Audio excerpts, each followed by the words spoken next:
भक्तों राम राम राधे श्याम। भक्ति भाव विद रेणु रस्तोगी चैनल में मैं आपका स्वागत करती हूँ। जिन भक्तों का आज जन्मदिन है उन सभी को हार्दिक शुभकामनाएं, और जिनकी मैरिज एनिवर्सरी है उन सभी को हार्दिक शुभकामनाएं। तो आशा करती हूँ कि आप सब कुशल मंगल होंगे। तो आपको चंद्र ग्रहण के विषय में आज की वीडियो रहने वाली है कि चंद्र ग्रहण कब है, और चंद्र ग्रहण के विषय में वीडियो रहने वाली है। तो पहले तो आप इनके दर्शन कर लीजिए। तो ये हमारे छोटे लड्डू गोपाल जी बैठे हुए हैं, और ये हमारे बड़े लाला बैठे हुए हैं, और ये बैठी हुई राधा रानी, और ये कन्हैया जी बैठे हुए हैं। और ये हैं हमारी यशोदा मैया और लाला। तो भक्तों बात कर लेते हैं कि चंद्र ग्रहण पिछले साल भी शरद पूर्णिमा वाले दिन पड़ा था, तो वो आपको याद होगा। और इस बार जो अभी सूर्य ग्रहण 15 दिन पहले पड़ा था तो वो भारत में नहीं था, और इस बार का जो चंद्र ग्रहण है वो भारत में मान्य है, यानी कि यहाँ पर भी दिखाई देगा।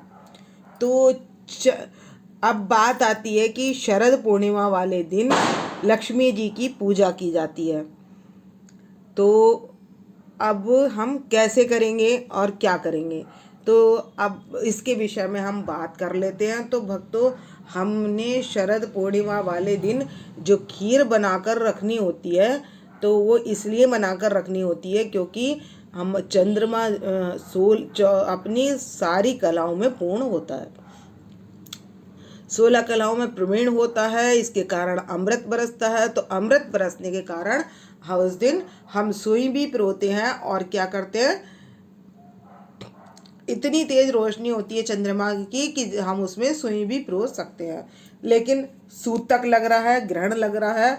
तो ग्रहण कब से लग रहा है, तो भक्तों ग्रहण लग रहा है 28 तारीख के दिन शाम को, मतलब सूतक का टाइम बता रहे हैं। ग्रहण का टाइम है 28 तारीख की रात को, मतलब यानी कि वो 29 तारीख की सुबह ही हो जाएगी। 1:05 से लेकर 2:25 तक ये ग्रहण पड़ने का टाइम है चंद्र ग्रहण का। और सूतक का टाइम है शाम को 4:05 से सूतक लग जाएगा। तो भक्तों इसका सूतक रहता है 10 घंटे तक। चंद्र ग्रहण का सूतक रहता है 10 घंटे तक पहले तक, और सूर्य ग्रहण का सूतक रहता है 12 घंटे पहले तक। तो भक्तों अब हमने करना क्या है, तो जैसे लक्ष्मी जी की भी पूजा करनी है हमें, जितनी भी शाम की पूजा करनी है वो 4 बजे से पहले पहले कर लेनी है। और हमें लड्डू गोपाल जी की सेवा कैसे करनी है, तो हमें स्नान वगैरह सब कुछ जैसे हम रोज कराते हैं वैसे ही कराना है। और उनको स्नान कराने के बाद जो हमने भोग लगाना है वो सुबह हम जल्दी लगा ही लेते हैं, तो उस तरीके से लगाना। लेकिन दोपहर का खाना हमने इन्हें 12 बजे तक खिला देना है, क्योंकि हम 12 बजे खिलाने के बाद इनको खिला देंगे 4 बजे शाम का। 4 बजे से पहले मतलब 3:45 3:30 बजे हमने शाम के खाने का भोग अपने लड्डू गोपाल जी को लगा लेना है। और उसके बाद क्या करना है भक्तों, हमने 4 बजे के बाद इनको हमने विश्राम करा देना है। मंदिर के पट बंद कर देने हैं, जहाँ भी हम इनको विराजमान करते हैं वहाँ पर पर्दा डाल देंगे, और इनके पास क्या रखेंगे, कुशा रखेंगे और तुलसी पत्र रखेंगे। तो भक्तों हम एक बर्तन में तुलसी पत्र रख लेंगे, और रात को मतलब रात का क्या मतलब, यानी कि हम जब 4 बजे इनको सुलाएंगे, विश्राम करा देंगे, क्योंकि रात भर तो हम अपने लड्डू गोपाल जी को बिठाएंगे नहीं। तो हम इनको जो विश्राम कराएंगे तो हम इनको 4 बजे विश्राम करा देंगे। सूतक लगने से पहले हम इनको विश्राम करा देंगे, और विश्राम कराकर तो हमने अपनी आरती पूजा डेली की जो करनी होती है वो भी हम 4 बजे से पहले कर लेंगे। तो हम अपना जितना भी पूजा पाठ का काम है और जितना भी हमारा खाने पीने का काम है वो हम 4 बजे तक निपटा लेंगे। तो ये भोग हमने लड्डू गोपाल जी को लगाना है। उसके बाद जो प्रसाद होगा तो वो हम सूतक काल में भी ग्रहण कर सकते हैं। और उसके बाद हमने करना है राम भजन। तो हम भजन कर सकते हैं, कीर्तन कर सकते हैं, माला कर सकते हैं, नाम संकीर्तन कर सकते हैं, नाम जाप कर सकते हैं। बस हमें माला नहीं हाथ में लेनी, हमें बिना छुए, मतलब मुंह से जो हमें याद है, जैसे अब हमें हनुमान चालीसा याद है, हम हनुमान चालीसा कर सकते हैं।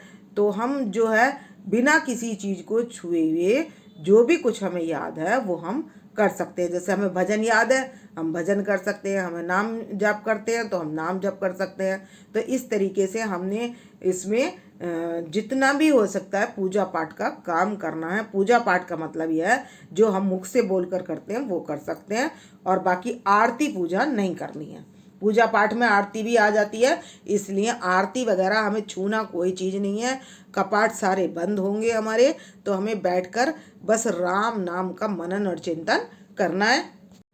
सबसे पहला काम तो हमने ये करना है कि एक बर्तन में, कटोरी में, जिसमें भी आपको लेने हैं, तो तुलसी पत्र सुबह तोड़ लेने हैं। ये नहीं सोचना है कि शाम को लगेगा तो हम शाम को, यदि हमें 4 बजे के बाद याद आई तो हम ना तो डाल सकेंगे, तो हम सुबह तोड़ लेंगे और जो भी हमारा सामान है दूध वगैरह उसमें कर लेंगे। अच्छा, खीर की बात थी कि हम खीर का क्या करें, तो हम खीर पहले ही बना लेंगे, और यदि आप चाहो तो सुबह को भी, क्योंकि अगले दिन है कार्तिक, तो हमें कार्तिक के दिन जो है कार्तिक नहाने के लिए हमें सुबह ही उठना होता है। तो हम 4 बजे के बाद स्नान कर लेंगे। स्नान करने के बाद हम बना लेंगे खीर, क्योंकि ज़्यादा तो बनानी नहीं होती, थोड़ी खीर तो जल्दी बन जाती है, तो वो बन जाएगी 15-20 मिनट में।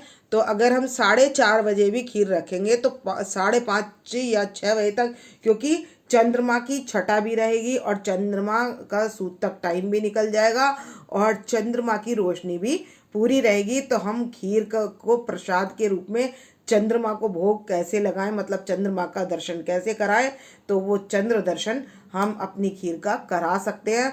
तो हमने भक्तों जिस बर्तन में भी खीर बनाई है उसमें आपके पास यदि चांदी की कटोरी है, कोई बर्तन है, चाहे आपका चांदी का गिलास है या चांदी की कटोरी है या चांदी की चम्मच है, तो आप उस खीर में अवश्य डाल दें, वो विशेष लाभप्रद होती है। तो और उसके बाद आप वो चंद्रमा की छाया, मतलब 4:30 बजे से भी आप 6 बजे तक खीर रख सकते हैं, क्योंकि जाते हुए चंद्रमा का टाइम जो है 5:30 या 5:45 होता है, तो उसके बाद ही दिन निकलता है। आजकल दिन थोड़ा देर से निकलता है, इसलिए हम रख सकते हैं। और उसके बाद सूर्य देवता का प्रस्थान होता है, तो हम सारे मंदिर खुल जाएंगे। कार्तिक की कथा जैसे होती है तो वो वैसे ही होगी। तो इस तरीके से सारा कुछ व्यवस्था हमने इस तरीके से कर लेनी है। और यदि ये ऑप्शन आपसे ना हो सकता हो तो आप पहले भी, जैसे लक्ष्मी माता का पूजन कर रहे हैं तो आपको 4 बजे से पहले लक्ष्मी जी को भोग लगाना होगा।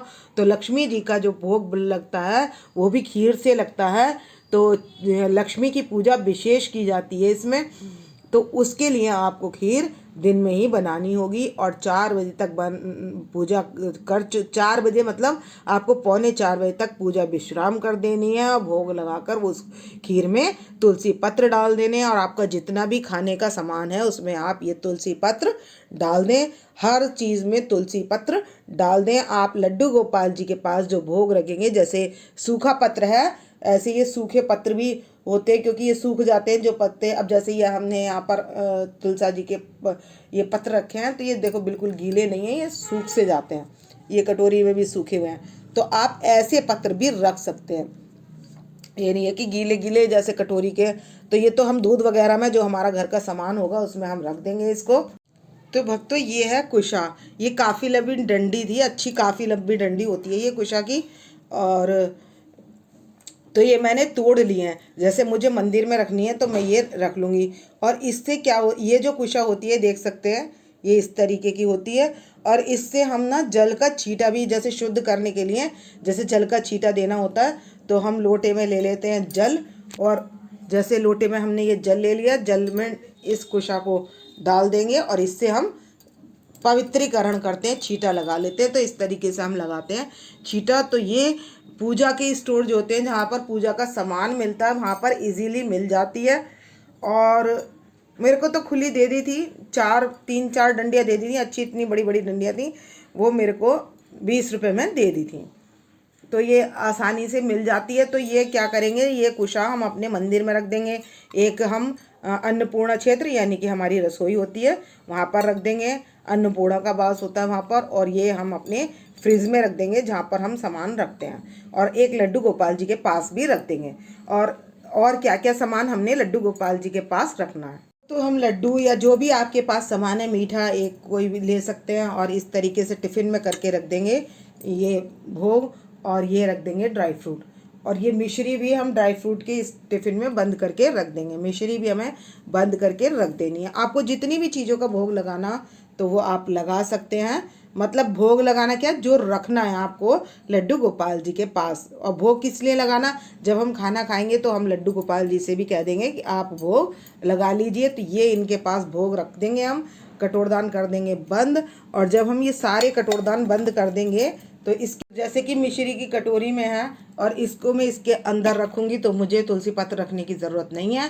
और यदि मैं ऐसे रख रही हूँ तो मैं इसमें सूखा तुलसी पत्र रखकर इसे बंद कर दूँगी। इसके ऊपर हम दूसरा कटोरदान, मतलब मैं दो तीन कटोरदान, क्योंकि भोग तो हम लगा चुके हैं, फिर भी हमने कुछ ना कुछ इस तरीके से रखना है।